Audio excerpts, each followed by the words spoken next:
ونستعينه ونستغفره ونؤمن به ونتوكل عليه ونعوذ بالله من شرور أنفسنا ومن سيئات أعمالنا من يهده الله فلا مضل له ومن يضلله فلا هادي له وأشهد أن لا إله إلا الله وحده لا شريك له وأشهد أن محمدا عبده ورسوله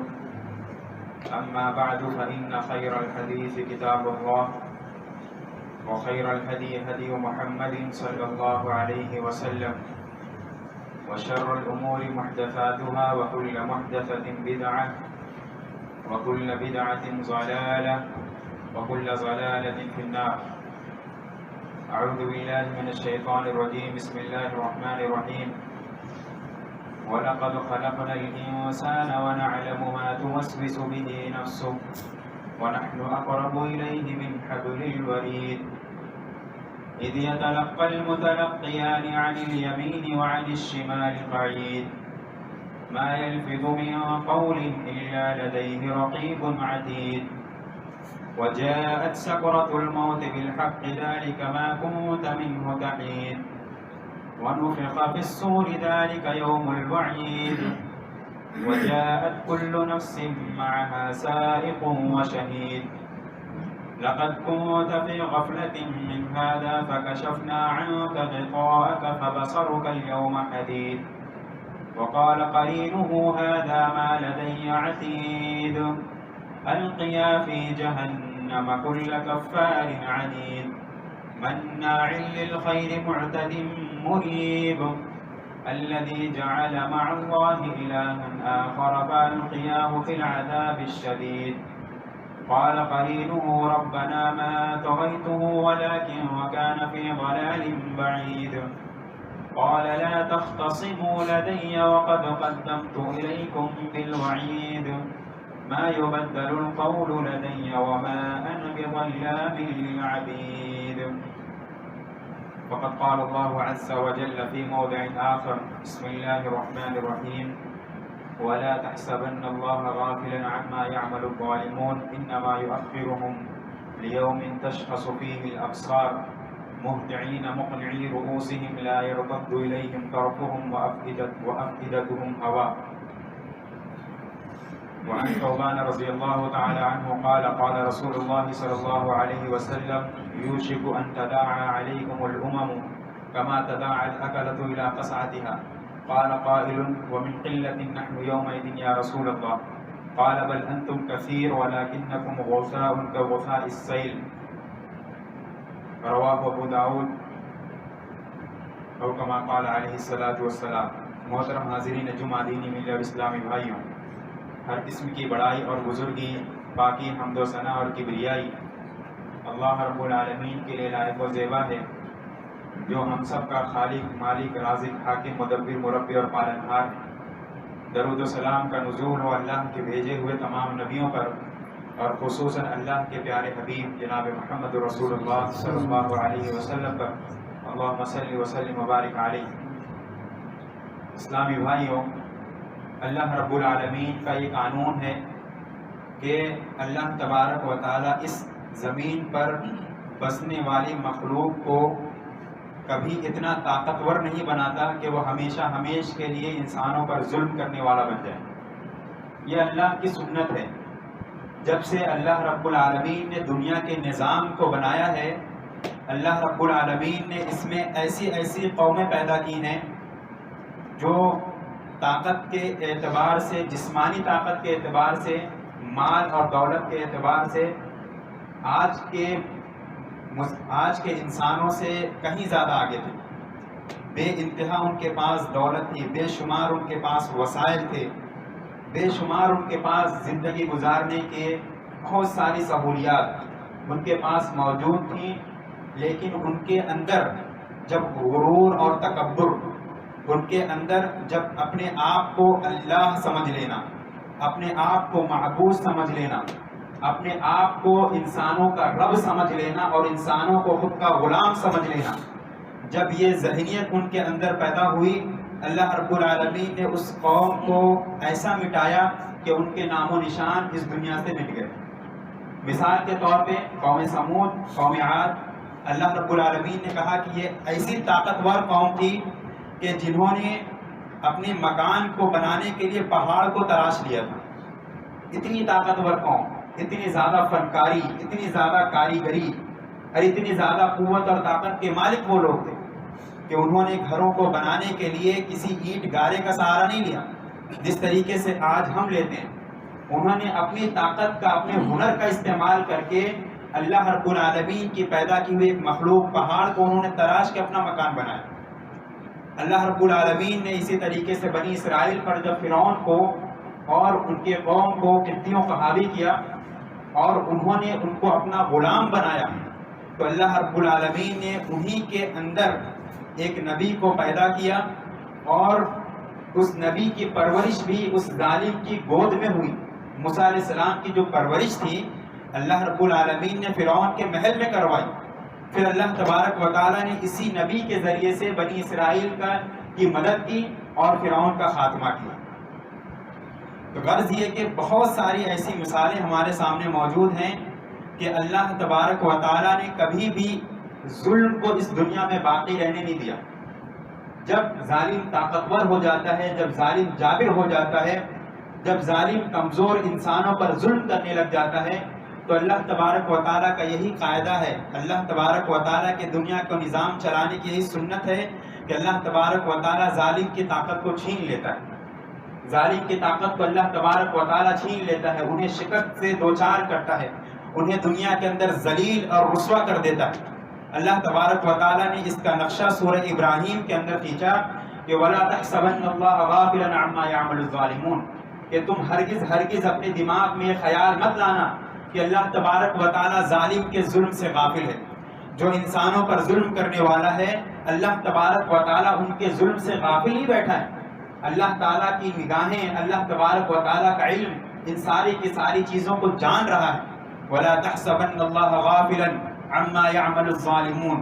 جو دنیا میں موجود ظالم لوگ کمزوروں کے ساتھ کرتے ہیں اللہ تبارک و تعالیٰ کبھی بھی ان سے غافل نہیں ہے. تم ایسا مت سوچو کہ اللہ تبارک و تعالیٰ ان سے غافل ہے. انما یؤخرهم لیوم تشخص فیہ الابصار،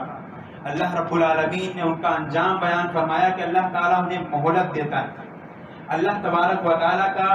دوسرا قاعدہ یا اللہ کی دوسری سنت یہ ہے کہ اللہ تبارک و تعالیٰ فوراً انسان کو عذاب نہیں دیتا ہے. اللہ تبارک و تعالیٰ کسی بھی غلطی پر ہمیں فوراً سزا نہیں دیتا ہے. یہ اللہ کا ایک اصول ہے اور اللہ رب العالمین کی بہت بڑی رحمت ہے ایک مسلمان کے لیے بھی، کیونکہ مسلمان بھی غلطی کرتا ہے، مسلمان بھی گناہ کرتا ہے. اگر اللہ تبارک و تعالیٰ ہماری غلطی پر ہمیں سزا دینے لگتا تو اس دنیا میں ایک بھی انسان باقی نہ رہتا. کل بنی آدم خطاؤون وخیر الخطائین التوابون، ہر انسان سے غلطی ہوتی ہے. بنی آدم کی اولاد میں کوئی بھی ایسی اولاد نہیں ہے جس سے غلطی نہ ہوئی ہو. وخیر الخطائین التوابون، اللہ نے بیان فرمایا کہ غلطی کرنے والوں میں بہترین خطا کار،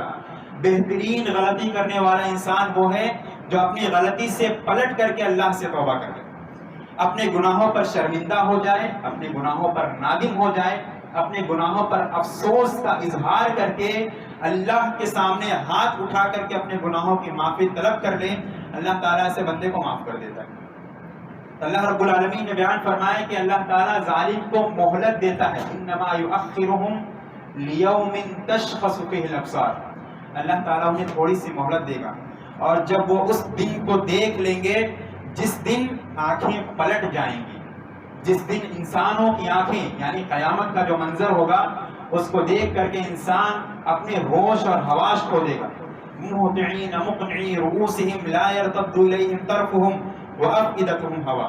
اللہ رب العالمین نے بیان فرمایا کہ اپنے سر کو اٹھا کر کے پاگلوں کی طرح یہاں وہاں بھاگیں گے. انسان ہوش اور حواس کھو دے گا. جو قیامت کا منظر اللہ نے یا قیامت کا جو نقشہ اللہ کے رسول صلی اللہ علیہ وسلم نے حدیث کے اندر بیان فرمایا وہ ایسا نقشہ ہے کہ انسان جو اپنے منہ میں لقمہ ڈالنے والا ہوگا وہ برتن سے اٹھا کر کے منہ میں لقمہ نہیں ڈال پائے گا کہ قیامت آ جائے گی. یعنی اتنی تیز آئے گی، اس کی تباہی اتنی زیادہ ہوگی کہ انسان اپنے آپ کو بچا نہیں سکے گا. اللہ رب العالمین قیامت کے آنے سے پہلے توبہ کے دروازے بند کر دے گا اور قیامت آئے گی دنیا کے سب سے بدترین مخلوق پر،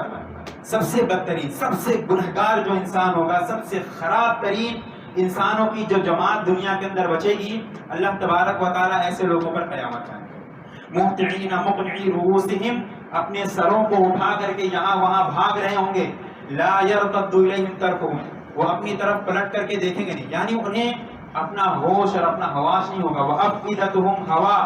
اور ان کے دل بے قابو ہو جائیں گے، ان کے دل ہوا ہو جائیں گے۔ اتنے زیادہ وہ حیران، اور یہ نقشہ اللہ نے ظالم کا کھینچا۔ ظالم قیامت کے دن اتنا زیادہ اپنے انجام کو دیکھ کر کے پریشان ہوگا کہ وہ اپنا ہوش اور حواس کھو دے گا، اسے اپنے انجام کا یقین ہو جائے گا، اور اسے اپنے ٹھکانے کا یقین ہو جائے گا کہ یقیناً میں اللہ کی گرفت سے آج بچنے والا نہیں ہوں۔ اللہ رب العالمین قیامت کے دن یہ اعلان کرے گا، لمن الملک اليوم للہ الواحد القہار۔ اللہ تعالیٰ اعلان کرے گا اپنے بندوں کے سامنے کہ میرے بندوں بتاؤ حقیقی بادشاہت آج کس کی ہے، آج حقیقی مالک کون ہے، فیصلہ کرنے والا کون ہے۔ لمن الملک اليوم، آج کس کی بادشاہت ہے، اور ابھی بھی اللہ کی ہی بادشاہت ہے، لیکن اللہ نے انسان کو مہلت دے رکھی ہے۔ ہم دنیا میں اپنی مرضی سے چاہے جو کچھ کر سکتے ہیں، چاہے ہم نماز پڑھیں نہ پڑھیں، ہم روزہ رکھیں نہ رکھیں، ہم کسی کے اوپر ظلم کریں، ہم کسی کا مال کھا جائیں، ہم کسی کے اوپر بہتان باندھیں، کسی کا مال لوٹ لیں، گالی گلوچ کریں، غیبت اور چغلی کریں، ہم آزاد ہیں۔ انسان اپنی برائی میں بھی آزاد ہے اور انسان اپنی نیکی میں بھی آزاد ہے، ہمیں یہاں کوئی پکڑنے والا نہیں۔ ہماری جو زندگی اللہ نے لکھی ہے ہم اپنی گزار کر کے یا تو نیکیوں میں گزار کر کے مر جائیں گے یا پھر برائی میں گزار کر کے مر جائیں گے، لیکن اللہ رب العالمین ہمیں یہاں پر اللہ نے مہلت دے کر کے رکھی ہے کہ ہمیں اتنے سے اتنے دن تک دنیا میں رہنا ہے، اور اللہ نے بیان فرمایا کہ اللہ نے ساری چیزوں کو انسان کے سامنے، نیکی کے راستے کو بھی اللہ نے بیان کر دیا ہے، انسان کے سامنے برائی کے راستے کو بھی بیان کر دیا ہے۔ چاہے انسان نیکی کا راستہ اختیار کر کے نیک بندہ اور فرما بردار بندہ بنے، یا تو انسان برائی کا راستہ اختیار کر کے شیطان کے راستے پر چلے اور اس کا ٹھکانہ جہنم ہو جائے۔ تو اللہ رب العالمین نے دنیا کے اندر انسان کو آزاد چھوڑ دیا، اس کی کوئی گرفت نہیں ہے، اس کی کوئی پکڑ نہیں۔ تو اللہ رب العالمین نے بیان فرمایا کہ قیامت کے دن وہ حالات ہوں گے ظالموں کے ساتھ کہ ان کے ہوش اور حواس بے قابو ہو جائیں گے۔ میرے بھائیوں، اللہ رب العالمین نے انسانوں پر جو مصیبتیں اتاری ہیں، جو انسانوں پر مصیبتیں آتی ہیں، تکلیفیں آتی ہیں، وہ دو صورت میں آتی ہیں۔ یا تو وہ ہمارے نصیب کا حصہ ہوتا ہے، جس کو اللہ رب العالمین نے آزمائش کہا، وَلَنَبْلُوَنَّكُمْ بِشَيْءٍ مِّنَ الْخَوْفِ وَالْجُوعِ وَنَقْصٍ مِّنَ الْأَمْوَالِ وَالْأَنفُسِ وَالثَّمَرَاتِ وَبَشِّرِ الصَّابِرِينَ۔ سورہ بقرہ میں اللہ رب العالمین نے بیان فرمایا کہ ہم تمہیں آزمائیں گے، اور تمہاری آزمائش ہر چیز میں ہوگی، بھوک کے ذریعے سے، خوف کے ذریعے سے، دشمن کے خوف کے ذریعے سے، مال میں کمی کر کے، اور تمہاری جانوں میں اللہ رب العالمین تمہیں آزمائے گا۔ وَبَشِّرِ الصَّابِرِينَ، لیکن جو بندہ صبر کرنے والا ہوگا، حقیقی بشارت اسی کے لیے، الذین اذا اصابتهم مصیبہ قالوا انا للہ وانا الیہ راجعون، کہ جب انہیں کوئی مصیبت پہنچے گی، کوئی تکلیف پہنچے گی، تو ان کا ایمان، ان کا عقیدہ اللہ کی ذات پر اتنا مضبوط ہوگا کہ فوراً وہ اپنی زبان سے ملامت نہیں کریں گے۔ کبھی کبھی انسان کو پریشانی ہوتی ہے تو وہ اپنے آپ کو برا بھلا کہنے لگتا ہے، اپنے اوپر ہونے والے حالات کی وجہ سے اپنے حالات کو بھی برا بھلا کہنے لگتا ہے۔ کبھی کبھی انسان زمانے کو بھی برا بھلا، حالانکہ کسی بھی زمانے کو برا بھلا نہیں کہنا چاہیے۔ اللہ رب العالمین نے زمانے کو برا بھلا کہنے سے منع فرمایا۔ اللہ کے رسول صلی اللہ علیہ وسلم نے کہا کہ تم زمانے کو برا بھلا مت کہو کہ زمانہ بڑا خراب ہے، زمانہ بڑا بیکار ہے، ایسا نہیں کہنا چاہیے۔ اللہ تعالیٰ کہتا ہے کہ میں ہی زمانہ ہوں، اقلب اللیل والنہار، کیونکہ زمین میں جو دن و رات ہوتے ہیں، جو زمانے کا جو دن و رات ہوتا ہے، وہ اللہ رب العالمین اس کا نظام چلاتا ہے۔ تو حقیقی زمانہ اللہ رب العالمین اور اس کی قدرت اللہ کے ہاتھ میں، تو زمانے کو برا بھلا نہیں کہنا چاہیے۔ یہ لفظ انسان کے عقیدے کے خلاف ہے۔ تو اللہ رب العالمین انسان کو آزماتا ہے اس کی آزمائش کے طور پر، اور دوسرا انسان کے اوپر مصیبت آنے کا دوسرا راستہ جو آج کے اس خطبے کا موضوع، جو حقیقی وجہ ہوتی ہے انسان پر مصیبت کے آنے کی، کہ اللہ رب العالمین نے بیان فرمایا کہ ظہر الفساد فی البر والبحر بما کسبت ایدی الناس لیذیقہم بعض الذی عملوا لعلہم یرجعون۔ زمین میں فساد اس لیے پھیل چکا ہے، زمین میں برائی، بگاڑ، لوٹ کھسوٹ اس لیے پھیلی ہوئی ہے، ظلم اس لیے پھیلا ہوا ہے، بما کسبت ایدی الناس، جو انسانوں نے اپنے کرتوت کیے ہیں، جو انسانوں نے اپنے ہاتھوں سے کمایا ہے، جو ان کے گناہ ہیں، اللہ رب العالمین نے بیان فرمایا بما کسبت ایدی الناس، جو انسانوں کی اپنی ہاتھ کی کمائی کی وجہ سے ان پر یہ مصیبتیں اور تکلیفیں آتی ہیں، لیذیقہم بعد الذی عملوا لعلہم یرجعون۔ اللہ رب العالمین نے اپنا اصول بیان فرمایا کہ اللہ رب العالمین کہتا ہے لیذیقہم بعد الذی عملوا، تاکہ انسانوں کے کرتوت کا کچھ بدلہ، کچھ مزہ انہیں دنیا کے اندر چکھا دے، لعلہم یرجعون، شاید کہ وہ اللہ کی طرف پلٹ آئیں، شاید کہ وہ اللہ کی طرف پلٹ آئیں، اپنے کرتوت کی وجہ سے جو ان پر مصیبتیں آئیں وہ اس کی وجہ سے اللہ کی طرف پلٹ آئیں۔ میرے بھائیوں، ہم اس آیت کریمہ کے پس منظر میں، اس آیت کریمہ کو سامنے رکھ کر کے ہم اپنے آپ کا اور اپنے حالات کا جائزہ لیں کہ جس ماحول میں ہم رہ رہے ہیں، یا یہ کہہ لیجئے کہ جس طریقے کی پریشانی کے عالم میں یا تکلیف کے عالم میں یا خوف کے عالم میں جو ہم زندگی گزار رہے ہیں، کہیں یہ آیت کریمہ ہماری زندگی پر فٹ تو نہیں آ رہی؟ کہیں ایسا تو نہیں کہ اس آیت کریمہ کے مخاطب ہم ہیں کہ ہمارے ہاتھوں کے کرتوت ایسے ہو چکے ہیں، ہمارے اعمال ایسے ہو چکے ہیں، ہمارے عقیدے ایسے ہو چکے ہیں جس کی وجہ سے اللہ رب العالمین نے یہ مصیبتیں ایک انسان پر اور خاص کر کے مسلمانوں پر مسلط کر رکھی۔ اللہ رب العالمین نے بیان فرمایا کہ جو تمہارے ہاتھ کی کمائی، اب ہاتھ کی کمائی میں انسان کے عقیدے کی خرابی بھی آئے گی، انسان کے عبادات سے دوری بھی آئے گی۔ آپ دیکھیے کہ ایک انسان، ایک مسلمان نماز سے کتنا دور، پنجگانہ نماز سے ہم اور آپ کتنی کوتاہی کرتے ہیں۔ عقیدہ ہمارا اتنا خراب ہے کہ ایک غیر مسلم کی طریقے سے ایک مسلمان کی دکان میں بھی آپ نیمبو اور مرچ لٹکتا ہوا دیکھیں گے۔ یہ عقیدے کی خرابی۔ ایک انسان جو مسلمان ہے وہ گاڑی خرید کر کے نئی لائے گا اور اس پر 20 روپے کی پرانی چپل لٹکائے گا تاکہ نظر نہ لگے۔ یہ عقیدے کا بگاڑ، یہ عقیدے کی خرابی، یہ انسان کو ایمان کی کمزوری تک لے کر کے جاتی ہے۔ اور جب انسان کا ایمان کمزور ہو جاتا ہے تو شیطان اس پر ہر قسم کے ہتھ کنڈے مسلط کر دیتا ہے۔ شیطان اس کے عقیدے کو جب کمزور پاتا ہے تو اس کا داؤں، اس کا چال، اس کی مکر، اس کا فریب اور زیادہ مضبوط ہو جاتا ہے، کیونکہ شیطان یہ چاہتا ہے کہ پہلے انسان کے اندر اس کے عقیدے کا بگاڑ ہو، انسان فکری طور پر شک کا شکار ہو جائے۔ ایک مسلمان کے اندر شک پیدا کر دیا جائے کہ تمہارا دین صحیح ہے کہ نہیں۔ ایک مسلمان پہلے دل کے اندر یہ نقطہ پیدا ہوگا شک کا کہ تم جس دین کو ماننے والے ہو یا جس رب کو ماننے والے ہو یا جس کتاب کو ماننے والے ہو، وہ کتاب تمہاری شک پہ منحصر ہے، اس میں غلطیاں بھی پائی جاتی ہیں۔ اللہ رب العالمین نے اسی لیے بڑی بہترین کتاب قرآن کی صورت میں جو ہمیں عطا فرمائی، میرے بھائیوں، آپ سورۃ البقرہ کی پہلی آیت اٹھائی، الف لام میم ذالک الکتاب لا ریب فیہ۔ اللہ رب العالمین نے ایک مسلمان کو زندگی گزارنے کا جو اصول دیا ہے، زندگی گزارنے کی جو کتاب دی ہے، اس کتاب میں کوئی شک نہیں۔ یہ ایمان کا سب سے پہلا زینہ، یہ عقیدے کی مضبوطی کا سب سے پہلا زینہ ہے کہ ہمارے دل میں ہمارے دین کے تعلق سے کوئی شک نہیں ہونا چاہیے۔ ہم جس دین کو ماننے والے ہیں، جس رب کو ماننے والے ہیں، جس کتاب کے حکم پر عمل کرنے والے ہیں، اس کتاب میں یہ اعلان کیا ہے کہ ذالک الکتاب لا ریب فیہ۔ اس کتاب کو جو انسان مان لے گا، اس کتاب پر جو انسان ایمان رکھے گا، یہ کتاب اس کو یقین دے گی، اس کو یقین، پختہ یقین، علم یقین دے گی۔ جو چیز اس کتاب کے اندر بیان کی گئی ہے اس میں کوئی ڈاؤٹ نہیں، اس میں کوئی شک نہیں، اس کا ایک ایک حرف، اس کا ایک ایک جملہ، اس کی ایک ایک آیت بالکل حق ہے۔ اور اس میں اگر کوئی انسان شک کرے، خاص کر کے اگر ایک مسلمان اگر یہ شک کرے کہ اس میں کسی بھی قسم کا کوئی ڈاؤٹ ہے، تو وہ انسان، وہ مسلمان اسلام سے خارج ہے، وہ مسلمان کافر ہے۔ اگر کوئی یہ شک کرتا ہے کہ ہمارا دین، اس میں کوئی ڈاؤٹ بھی ہو سکتی ہے، کچھ کمی بھی ہو سکتی ہے، تو یہ شیطان کا میرے بھائی بہت بڑا ہتھ کنڈا ہے، اور اسی کے ذریعے سے بہت ساری خرابیاں انسان کے اندر آتی ہیں، اور بہت ساری یہ عقیدے کا بگاڑ، یہ عقیدے کا بگاڑ ہے جو انسان کو لوگوں کے دروں پر لے کر کے جاتا ہے، جو انسان کو دوسروں کے سامنے ہاتھ پھیلانے پر مجبور کر دیتا ہے۔ اللہ رب العالمین نے انسان کو یہ عقیدہ دیا تھا کہ تم صرف اللہ سے مانگنا، تمہاری جو بھی تکلیفیں ہوں گی، جو بھی پریشانیاں ہوں گی، جو بھی مصیبتیں ہوں گی، اس کو دور کرنے والی ذات صرف رب العالمین کی۔ اس کے علاوہ تمہاری پریشانی کوئی دور کرنے والا نہیں ہے. لیکن دیکھیے کہ ہمارے اندر اتنا بگاڑ آ گیا کہ ایک مسلمان کسی کے دربار پر جا کر کے ہاتھ اٹھا دیتا ہے. یہ عقیدے کی خرابی، یہ انسان کے لیے شرک کا دروازہ کھولتی ہے. انسان کے لیے یہ ہمارے لیے شرک کا راستہ ہموار کرتی ہے، شرک کے راستے کو کھولتی ہے. اللہ رب العالمین نے اس میں بیان فرمایا کہ انسان کے ہاتھوں کی کرتوت کی وجہ سے جو ہم نے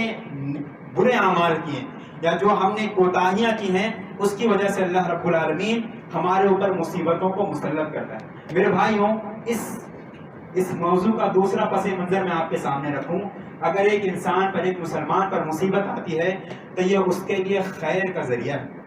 اب یہ خیر کا ذریعہ کیسے ہے؟ اللہ کے رسول صلی اللہ علیہ وسلم نے بیان فرمایا کہ عجبا لامر المؤمن ان امره كله له خیر وليس ذلك لأحد الا للمؤمن ان اصابته سراء شكر فكان خيرا له وان اصابته ضراء صبر فكان خيرا له. کہ ایک مومن کا معاملہ بڑا عجیب ہے، ایک مومن کی زندگی کا معاملہ بڑا عجیب ہے اور بڑا عجیب و غریب ہے. عجبا لامر المؤمن ان امره كله له خیر. اللہ رب العالمین نے ہماری زندگی کا ہر پہلو میں ہمارے لیے خیر رکھا ہے. ان اصابت السراء شکر فکان خیر له. اگر ہمیں کوئی خوشی کا موقع ملے گا، کوئی اچھی چیز ملے گی، کوئی رب کی نعمت ملے گی، اگر ہم اس پہ شکر کریں گے اللہ رب العالمین کا، فکان خیر له، یہ ہمارے لیے خیر کا ذریعہ ہوگی. وَإِنْ أَصَابَتْهُ الضَّرَّاءُ صَبَرَ فَكَانَ خَيْرًا لَهُ. اگر ایک مومن کو، ایک ایمان والے بندے کو اگر کوئی تکلیف ہوتی ہے، چاہے جسمانی تکلیف ہو، چاہے مالی تکلیف ہو، چاہے بدنی تکلیف ہو، چاہے کسی بھی قسم کی کوئی تکلیف ہو، اگر وہ تکلیف ایک مومن کو پہنچتی ہے تو اللہ رب العالمین بیان فرماتا ہے کہ اگر وہ مومن اس پر صبر کرتا ہے فَكَانَ خَيْرًا لَهُ، یہ اس کے لیے خیر ہے. اور خیر کیسے ہے؟ اللہ کے رسول صلی اللہ علیہ وسلم نے دوسری حدیث کے اندر بیان فرمایا ما یصیب المؤمن من نصب ولا وصب ولا هم ولا حزن حتى الشوكة يشاكها الا كفر الله بها من خطاياه. ایک مومن کو اگر کوئی غم لاحق ہوتا ہے، کوئی تکلیف لاحق ہوتی ہے، کوئی مصیبت لاحق ہوتی ہے، یہاں تک کہ اگر اس کے پیر میں کوئی چھوٹا سا کانٹا بھی چبھ جاتا ہے جس کی وجہ سے اس کے بدن کو، اس کے دل و دماغ کو تکلیف کا احساس ہوتا ہے، الا کفر اللہ بها من خطاياه، اس تکلیف کی وجہ سے اللہ رب العالمین اس بندے کے گناہوں کو ختم کر دیتا ہے. مصیبتیں اور تکلیفیں ہمارے گناہوں کو ختم کرنے کا ذریعہ، یہ ہمارے لیے بشارت کی بات ہے. وبشر الصابرین، اللہ رب العالمین نے جو بشارت کی، صبر کرنے والوں کو جو بشارت ملے گی، یہ بشارت ہے کہ ہمارے اعمال میں جو کوتاہیاں، غلطیاں ہو جاتی ہیں ایک مومن کے عمل میں، اللہ رب العالمین ان تکلیفوں کی وجہ سے ایک مومن کے گناہوں کو ختم کر دیتا ہے. اور اس سے زیادہ خوشی کی بات کیا ہو سکتی ہے میرے بھائی؟ اگر ہمیں معمولی سے معمولی تکلیف بھی پہنچ گئی اور اس کی وجہ سے اگر ہمارے گناہ مٹا دیے جائیں تو یہ کتنا بہترین سودا ہے، یہ کتنی بہترین تجارت ہے کہ ہمارے تکلیف کی وجہ سے اللہ رب العالمین ہمارے گناہوں کو مٹا دے. میرے بھائیوں، ایک مومن کو تکلیف اور مصیبت جو آتی ہے، ایک مسلمان جو آج کمزوری کا، یا کہتی ہے کہ اعتقادی کمزوری، عقیدے کی کمزوری کا جو شکار ہے، اللہ کے رسول صلی اللہ علیہ وسلم نے اس کے بارے میں پہلے بتا دیا تھا. حضرت ثوبان رضی اللہ تعالیٰ عنہ حدیث کے راوی ہیں، ابو داؤد کی روایت ہے، کہتے ہیں کہ اللہ کے رسول صلی اللہ علیہ وسلم نے بیان فرمایا کہ یوشک ان تداعى علیکم الامم کما تداعى الاکلۃ الى قصعتها قال قائل ومن قلۃ نحن یومئذ یا رسول اللہ. اللہ کے رسول صلی اللہ علیہ وسلم نے بیان فرمایا، حضرت ثوبان رضی اللہ تعالیٰ عنہ حدیث کے راوی ہیں، وہ کہتے ہیں کہ اللہ کے رسول صلی اللہ علیہ وسلم فرماتے ہیں کہ ایک وقت ایسا آنے والا ہے انسانوں پہ جب دنیا کی قومیں مسلمانوں پر ایسے ٹوٹیں گی، انہیں ایسے تکلیف پہنچائیں گی، انہیں ایسے پریشان کریں گی، کما تداعى الاکلۃ الى قصعتها، جس طریقے سے ایک بھوکا انسان کسی کھانے کے پیالے کو دیکھ کر کے اس کھانے پر ٹوٹ پڑتا ہے. اگر ایک انسان ہفتوں سے بھوکا رہے یا 2-3 دن اسے بھوکا رکھا جائے، اس کے بعد اس کے سامنے کھانا پیش کیا جائے، اگر وہ کھانا خراب سے خراب بھی ہوگا، وہ انسان فوراً اسے اٹھا کر کے کھا لے. یعنی وہ بھوک کی جو بے قراری ہوتی ہے، بھوک کی جو بےتابی ہوتی ہے، وہ انسان کو کھانے کی تمیز پر نہیں ابھارے گی. وہ یہ نہیں دیکھے گا کہ کھانا کیسا ہے یا کچھ اچھا ہے، خراب ہے، کیسا ہے. بس اگر وہ کھانے کے لائق چیز ہے تو وہ فوراً اٹھا کر کے اپنے منہ میں ڈالتا ہے. اللہ کے رسول صلی اللہ علیہ وسلم نے مثال دی، جس طریقے سے بھوکا انسان بے قرار ہو کے کھانے کی طرف لپکتا ہے، اسی طریقے سے قیامت کے قریب قرب قیامت ایک ایسا وقت آنے والا ہے مسلمانوں پہ کہ دنیا کی قومیں مسلمانوں پر ایسے ٹوٹ پڑیں گی۔ ٹوٹ پڑنے کا مطلب یہ ہے کہ ان پر ہر طریقے سے حملے ہوں گے، یعنی انہیں ڈرا کر کے، انہیں دھمکا کر کے، ان کے عقیدے کو خراب کر کے، ان کے عبادت کو خراب کر کے، ان کے دین میں شک کا نقطہ ڈال کر کے، سارے کے سارے حیلے اور بہانے انسانوں کو، مسلمانوں کو پریشان کرنے کے لیے اختیار کیے جائیں گے۔ صحابی رسول جب یہ جملہ سنتے ہیں اللہ کے رسول صلی اللہ علیہ وسلم کا، پریشان ہو جاتے ہیں، کہتے ہیں اللہ کے رسول صلی اللہ علیہ وسلم وَمِن قِلَّةٍ نَحْنُ يَوْمَئِذٍ یا رسول اللہ، اللہ کے رسول صلی اللہ علیہ وسلم یہ مصیبت ہمیں اس وجہ سے ملے گی کہ ہماری تعداد اس وقت کم ہو جائے گی۔ اللہ کے رسول صلی اللہ علیہ وسلم نے کہا نہیں، بل انتم کثیر، تمہاری تعداد بہت زیادہ ہوگی، تمہاری تعداد بہت زیادہ ہوگی، وَلَكِنَّكُمْ غُثَاءٌ كَغُثَاءِ السَّيْلِ، لیکن تمہاری اہمیت کم ہو جائے گی، تمہاری اہمیت، تمہاری قدر و قیمت، تمہارا وقار جو اسلام نے ایک مسلمان کو وقار دیا ہے، وہ وقار کم ہو جائے گا، اس لیے کہ وہ عقیدے کے اعتبار سے اور عبادت کے اعتبار سے کمزور ہو جائے گا۔ اللہ کے رسول صلی اللہ علیہ وسلم نے کہا تمہاری تعداد بہت زیادہ ہوگی، اور آپ دیکھیں پچھلے زمانوں کے مقابل میں ہر دور میں یا ہر صدی میں مسلمانوں کی تعداد الحمدللہ بڑھتی جاتی ہے، بڑھ رہی ہے، مسلمانوں کی تعداد بڑھتی جا رہی ہے۔ اب آپ موازنہ کریں آج کے ماحول سے اس نبوی دور کا کہ اس وقت صحابہ کی تعداد کتنی تھی اور آج مسلمان کتنے ہیں۔ حدیث آپ کو سمجھ میں آ جائے گی کہ اس وقت صحابہ کی تعداد کتنی تھی اور آج ہم کتنی تعداد میں۔ اللہ کے رسول صلی اللہ علیہ وسلم نے بیان فرمایا تمہاری تعداد بہت زیادہ ہوگی، وَلَكِنَّكُمْ غُثَاءٌ كَغُثَاءِ السَّيْلِ، تمہاری اہمیت ویسے ہو جائے گی جس طریقے سے سمندر میں جھاگ ہوتا ہے۔ آپ نے سمندر کی لہروں کو دیکھا ہوگا، جب لہریں کنارے پر آتی ہیں تو جھاگ کو پٹک دیتی ہیں ریت پر لا کر کے، اس جھاگ کی اہمیت اس سمندر کے مقابلے میں کچھ نہیں ہوتی، اس کی کوئی حیثیت نہیں ہوتی۔ اللہ کے رسول نے مثال دی کہ اس جھاگ کی طریقے سے تم کمزور ہو جاؤ گے اور تمہارا دشمن تمہارے اوپر مسلط ہو جائے گا۔ اللہ کے رسول صلی اللہ علیہ وسلم نے پھر بیان فرمایا کہ تمہارے دل میں ایک بیماری پیدا ہو جائے گی جس کا نام ہوگا وہن۔ صحابہ نے پوچھا وَمَا الْوَهْنُ یا رسول اللہ، اللہ کے رسول صلی اللہ علیہ وسلم یہ وہن کیا ہے، یہ وہن کیا چیز ہے؟ اللہ کے رسول صلی اللہ علیہ وسلم نے بیان فرمایا حب الدنیا وکراہیت الموت، تمہارے دلوں میں دنیا کی محبت ہو جائے گی، تم موت سے نفرت کرنے لگو گے۔ آپ دیکھیں کہ ہم اپنے ہاتھوں سے ہزاروں لوگوں کو دفن کر کے آتے ہیں، ہزاروں لوگوں کو قبر میں اتارتے ہیں۔ ہم اپنی زندگیوں میں ہم نے اپنی آنکھوں سے کتنے جنازے دیکھے ہیں، کتنے لوگوں کو اپنی آنکھوں سے مرتے ہوئے دیکھا ہے، لیکن انسان اپنی موت کو یاد نہیں کرتا۔ وہ یہ نہیں سوچتا کہ ہمیں بھی ایک دن اسی طریقے سے کفن میں لپٹ کر کے قبر کے اندر دفن ہونا ہے، اور یہ ہماری زندگی کی سب سے بڑی حقیقت ہے۔ یہ ایک انسان کی سب سے بڑی حقیقت ہے جس سے آج ہم بھاگتے ہیں۔ ہم سوچنا نہیں چاہتے کہ ہم مرنے والے ہیں۔ ہمارے سامنے اگر کوئی موت کا تذکرہ کرے تو ہم ٹاپک کو چینج کرنا چاہتے ہیں، ہم سننا نہیں چاہتے۔ کیوں؟ حب الدنیا، دنیا کی محبت، دنیا کی محبت، دنیا کے مال کی محبت، دنیا کے اسباب کی محبت، دنیا کے رنگینیوں کی محبت، مال اور اولاد کی محبت، رشتہ داروں کی محبت اتنی زیادہ ہمارے دل میں پیدا ہو گئی ہے کہ ہمارے سامنے موت کی حقیقت کمزور پڑ گئی۔ جب موت کی حقیقت ہم جتنا زیادہ، اللہ کے رسول صلی اللہ علیہ وسلم نے اسی لیے نصیحت کی کہ تم قبرستان جایا کرو، تم قبروں کے پاس جاؤ، قبرستان میں جاؤ تاکہ تمہیں اپنی موت یاد آئے، تم دیکھو کہ یہ ہمارا اصلی گھر ہے، یہ ہمارا اصلی ٹھکانہ ہے جہاں ہمیں پلٹ کر کے لوٹ کر کے ایک دن جانا ہے، یہی ہماری حقیقی جگہ ہے۔ اللہ کے رسول صلی اللہ علیہ وسلم نے نصیحت کی تھی کہ تم قبروں پہ جا کر کے اپنی موت کو یاد کرنا، لیکن انسان قبروں پہ جا کر کے وہاں پر کچھ اور ہی کام کرتا ہے۔ وہاں پر جا کر کے قبروں کے پاس جا کے اپنی موت کو یاد کرنے کے بجائے اس قبر والے سے اپنی فریاد کرنے لگتا ہے۔ یہ عقیدے کی خرابی پیدا ہوتی ہے۔ اللہ کے رسول صلی اللہ علیہ وسلم نے بیان فرمایا کہ تمہارے دل میں وہن پیدا ہو جائے گا، تمہارے دل میں بیماری پیدا ہو جائے گی وہن نامی، جس کی وجہ سے تمہارے دل میں دنیا کی محبت بہت زیادہ پیدا ہو جائے گی اور موت سے تمہیں نفرت ہو جائے گی، تم موت کو یاد نہیں کرنا چاہو گے۔ اکثر الذکر حازم اللذات یعنی الموت، لذتوں کو توڑ دینے والی، لذتوں کو ختم کر دینے والی، آسانی طلب کرنے کی خواہش کو ختم کر دینے والی چیز، عیش پرستی کو ختم کر دینے والی چیز، توڑ دینے والی چیز، اکثر الذکر حازم اللذات یعنی الموت، لذتوں کو توڑ دینے والی چیز موت کو تم سب سے زیادہ یاد کیا کرو۔ انسان جتنا زیادہ اپنی موت کو یاد کرے گا، دنیا کی رنگینی یا دنیا کی ہوس پرستی یا دنیا کے مال و اسباب کو حاصل کرنے کی خواہش